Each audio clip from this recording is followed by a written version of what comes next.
Sveiki visi, toliau tęsiam neredaguotą pokalbius ir šiandien turėsim Strategy&future įkūrėją Jacek Bartosiak ir aišku pasišnekėsim, kaip buvo anonsuota, apie Gudijos klausimus, tai dabar perėsim į anglų kalbą. So hello Jacek, I am like confused always. Is it Jacek Bartosiak or Bartosiak? So Bartosiak. can you... Bartosiak. Bartosiak. The first Okay. one was great. Hi, how are you? Thanks for... Well, I'm usually fine, and especially when I have a pleasure to talk with a guest like you. So we know that your time is precious, and recently you posted a very interesting article, or maybe you were talking at some talk show and they just transcribed it, but the article, the name of the article is that Belarus is far more important to Poland than Ukraine. So I couldn't resist to get you online and talk about this because, well, since I'm a Lithuanian and, you know, all those countries are neighboring, so that's quite important to us as well. So maybe I'll start with the obvious question. Why Belarus is greater importance to Poland than Ukraine, in your opinion? Okay. So since I'm speaking to a Lithuanian, so let me fall back to the not so much an ancient history of the Polish-Lithuanian Commonwealth. Okay, so the Polish-Lithuanian Commonwealth had something called a war theater. A war theater was confined by the rivers, the Oder River, the Daugpilis River, Daguva River, I think in Lithuania. Yes. We call it Dvina, and the Dnieper River. Okay, of course there were many rivers on the way. The Vistula River as a strategic barrier, operational barriers like Buk River, Berezina, Niemen River, Nemenas River in Lithuania. But the strategic barriers were Daugava, Dvina, Dniepr, Wisła, Odra in Polish, right? And more importantly, the main barrier between the northern war theater and the southern war theater were the Pripyat marshes, okay? The Polessie marshes, the Pripyat River, with all, you know, swamps. And the Old Commonwealth had two armies, the Lithuanian army and the Crown army. Lithuanian army was responsible for the most important direction from the Smolensk Gate towards the Vilnius and Warsaw across the rivers, you know, what we call, you know, Belarusian approach in Polish. And there was a southern approach. It was a Ukrainian approach, and the Crown Army was responsible for that, okay? And the main reserve force was behind the fortress of Brześć on the Bug River. Just once the Russians penetrate either from the south or from the north, we had, you know, to sort of react to that. And that's why, and because the northern theater, Belarusian theater, is more direct to Poland, it's a plain terrain, tank rolling terrain, easy to reach. If you remember Operation Bagration during the Second World War, it really was fast. Also, Barbarossa was really fast in June, July, and August, okay, to the Smolensk Gate, where the Dnieper River and the Dauguna River turned eastwards, creating the gate, okay? This is the most important geopolitical juncture in Eastern Europe. And the Old Commonwealth was fighting for control of it. And it is now in Eastern Belarus. So for Lithuania and for Poland, because of the threat, which is imminent from Belarus, it's less than 200 kilometers to Warsaw. It's even closer to Vilnius. It's 30 kilometers, so from the the whole border. side of the Lithuanian state is exposed to thrust from Belarus, the Belarusian territory. That's why for Poland, the territory of Belarus is even more important than Ukraine. That's why the future of Lukashenko, what's going on with this country and on which side it stands is the most important. Further, the Ukrainians know it because this is also critically important for them, because from Belarus you can cut the supply line from Poland to Kiev, and also you can encroach Kiev from direct access from north, as it happened a year ago during the opening phases of the war. That is why this has been a critical and always will be critical point of real property in Central and Eastern Europe. And this is why it's critically important what's going on. Ukrainians are training the independent Belarusian military in Ukraine. They are having their own war, and they think that there is a great chance that the future of Belarus will be decided by the military means as well. So if you could comment on those scenarios, because in the article it is just a few sentences, but obviously you say that Poland has to be prepared. So how do you see the scenarios evolving? Let's say if Ukraine wins and if there is like something like Minsk 3 or 4, what kind of scenarios do you see evolving in Belarus? Is it a civil war? Is it annexation of Russia? You know, Russia annexing Belarus, the more likely scenario. How would you expand on that? Yeah, there are many scenarios that seem feasible. First, Ukraine wins, and if it wins, and what do you mean by wins? Because that's a very important word. Defeat the Russian army, regain Crimea, regain Donbass, and move on to eliminate the threat from the north. As simple as that. Mm-hmm. Of course, this is the most optimal and probably will not happen. Second, there is a sort of a Russian victory, by which we mean that there is a stalemate on the front. Kiev is not, of course, taken, but at the end of the day, some portions of the territory belonging previously to Ukraine will belong now to Russia. So Putin may decide, just to seal the victory, he will declare annexation of Belarus. And who will oppose him? Since the security architecture has been broken anyway in Europe. So without the troops on the ground, nobody will oppose this move. You know what I mean? It's critically important to understand this development, that the security architecture is broken already in Europe. So it's the military that decides who stands where. Okay, not agreement. Of course, as regards the territory of NATO, of course, no papers stand, but the threat that the United States will react is the only barrier from Russians bombarding Polish territory and our supply lines to Ukraine. Okay.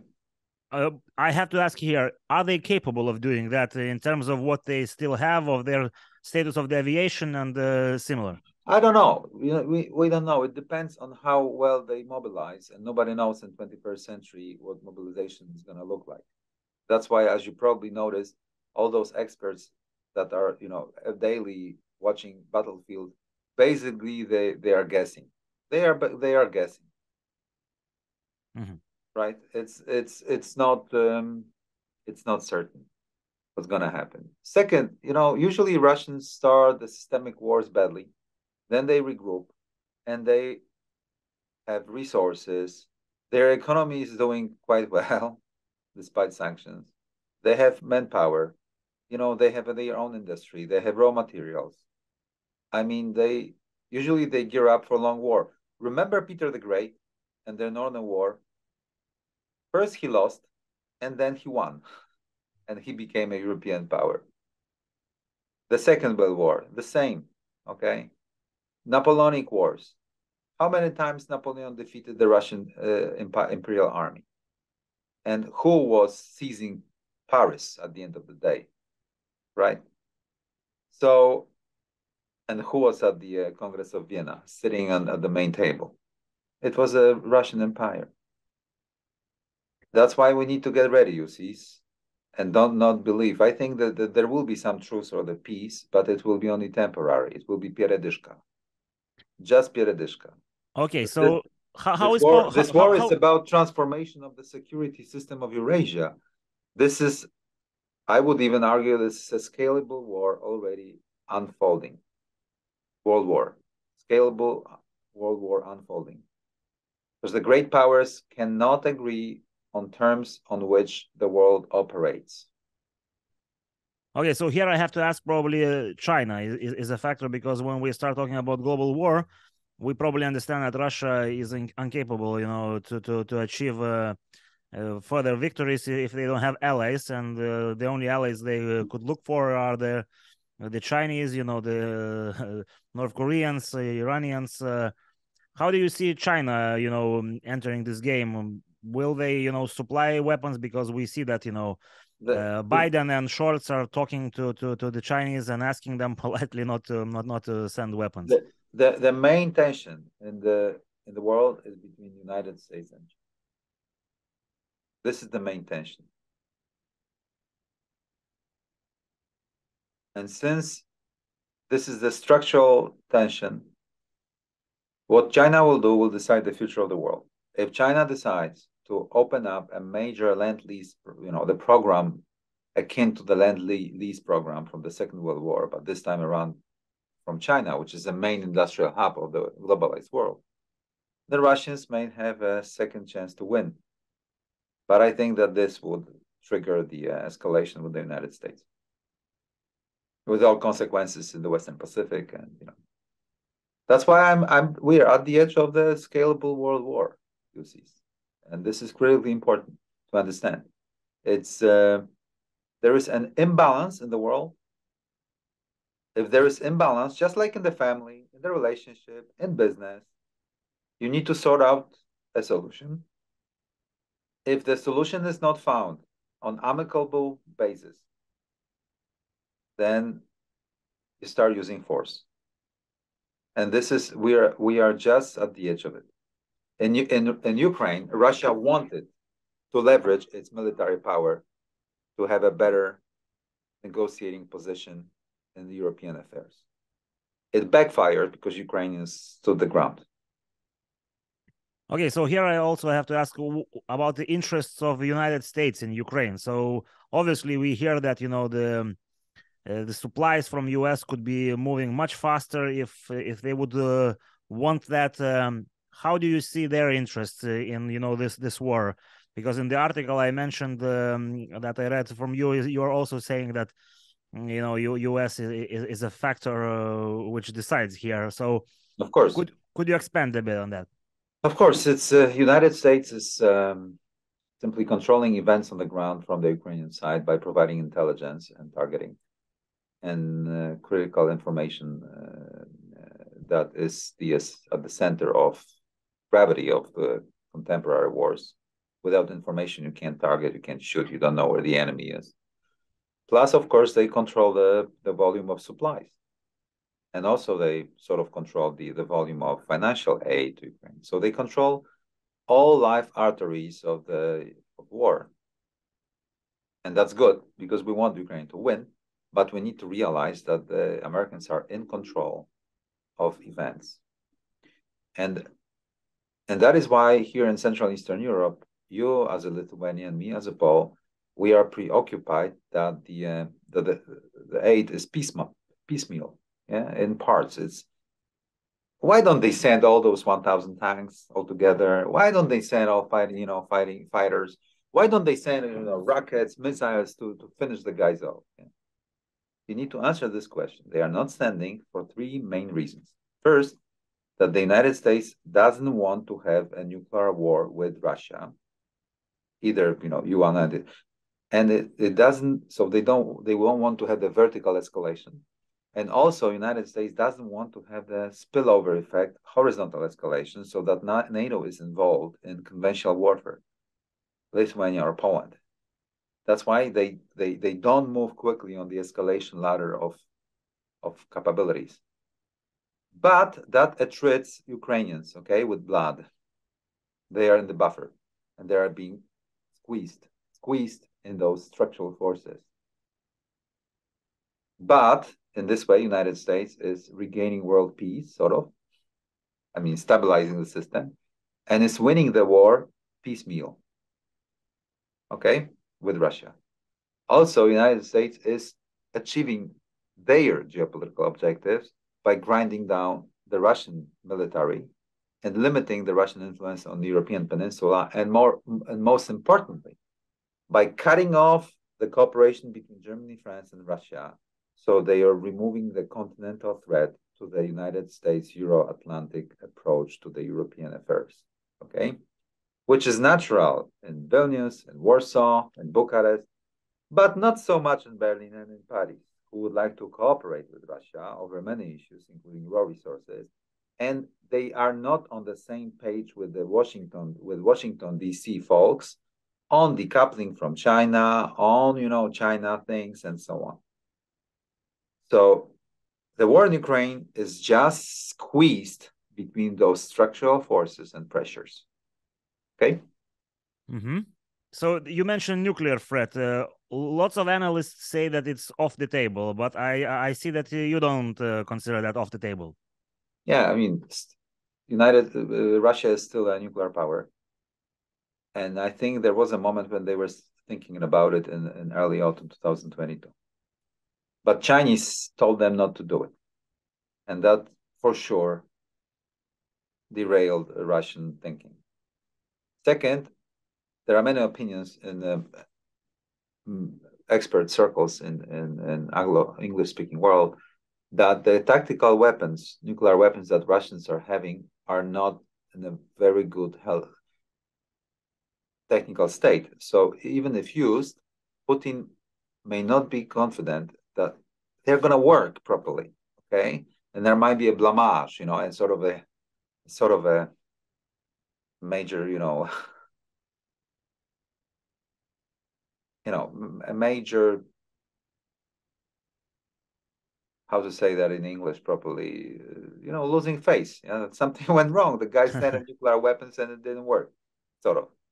Well, that was already lost. They were preparing to do a launch during his last speech, and the Sarmat rocket failed. So I know, and the whole idea about nuclear weapons is that this is not a military means; it's a psychologically terrorizing and politically influencing measure. So it has to work. Otherwise, it doesn't have an effect, political effect, and even the other way around. Okay, so here I have to quickly ask you, like, what would you evaluate the situation in Ukraine right now in terms of economics of the country, manpower for the military, weapon supplies? How long can they last such grinding war that you said is in the interest of world powers? Yeah, that's a good question. The Ukrainian economy is really going down quickly. The GDP decrease is 40%, I guess, year to year. The crop yields of wheat will be lesser and lesser year to year. Most of the male population is either in the army or left.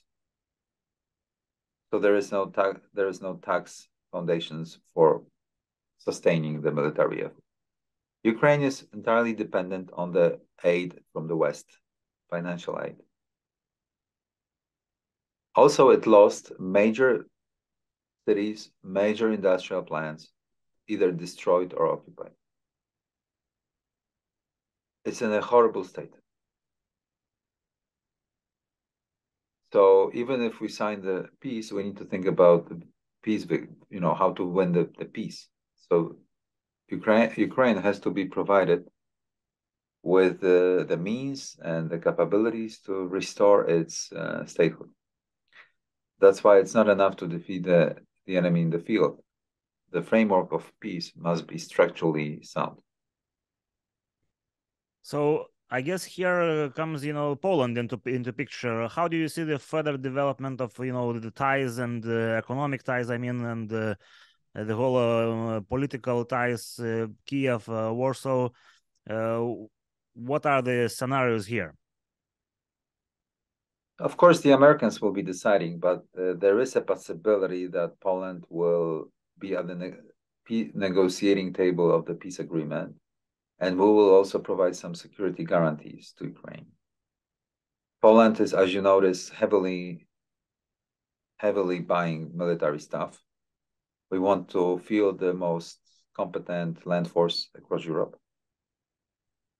with a lot of stuff. Yeah.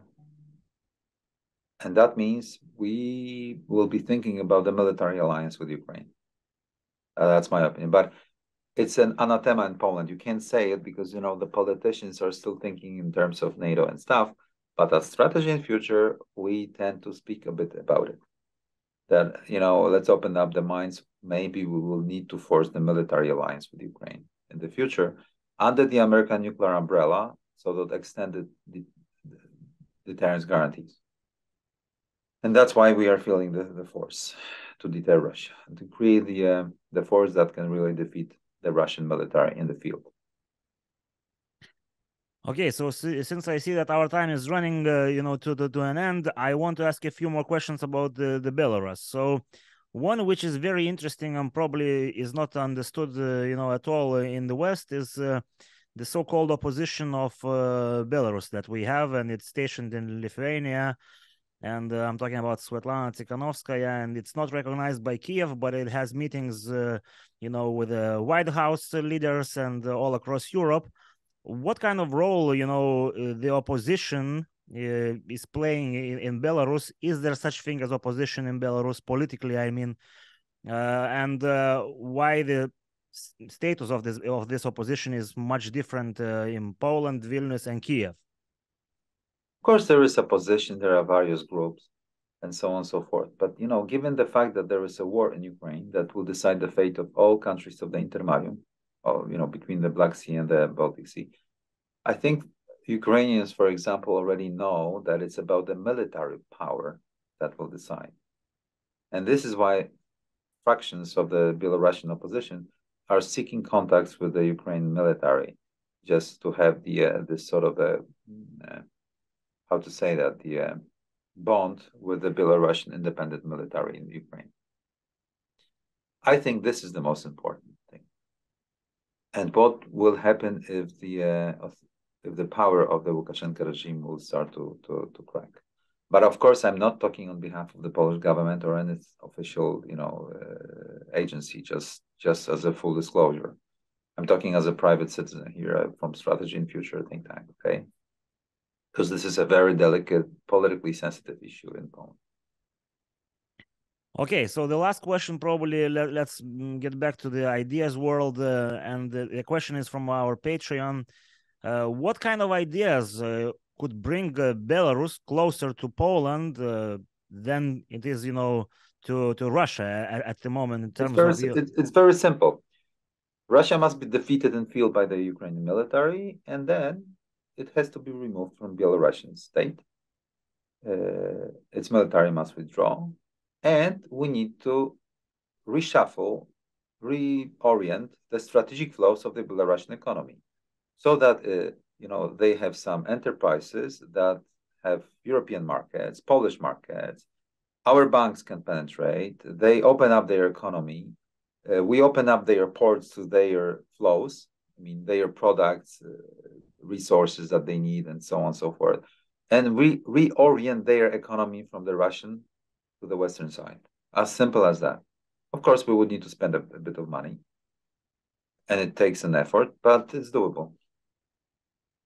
So in the end, do you see any kind of scenario where Lukashenko could get back to business as usual in terms of Europe, you know, and the world?